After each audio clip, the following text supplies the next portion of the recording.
Next. I am coming sir. आ जाओ। तुम मुझे ये बताओ, अगर तुम ट्रेन में सफर कर रहे हो और आपको ट्रेन में गर्मी लगे तो क्या करोगे? सर मैं खिड़की खोल दूंगा। बहुत खूब।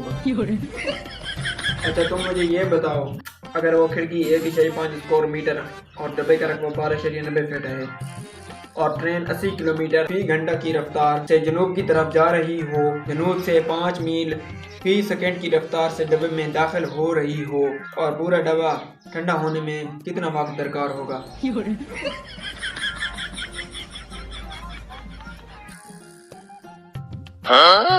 पता नहीं सर, मुझे नहीं आता। आउट। दबा जा।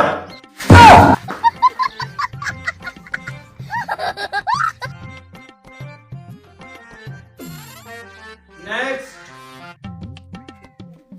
आई एम कमिंग सर। आ जाओ। तो मुझे ये बताओ, अगर आप ट्रेन में सफर कर रहे हो और अचानक आपको गर्मी लगे तो आप क्या करोगे? सर मैं अपनी शर्ट उतार दूंगा। अगर फिर भी आपको गर्मी लगे तो फिर क्या करोगे? सर मैं अपनी बनैन भी उतार दूंगा। अगर फिर भी आपको गर्मी लगे तो फिर मैं अपनी पैंट भी उतार दूंगा। अगर फिर भी आपको गर्मी लगे तो क्या करोगे? सर तू बाएं मैनू कतर भी कर दे, मैं खिड़की नहीं हूँ खोलनी। हेलो।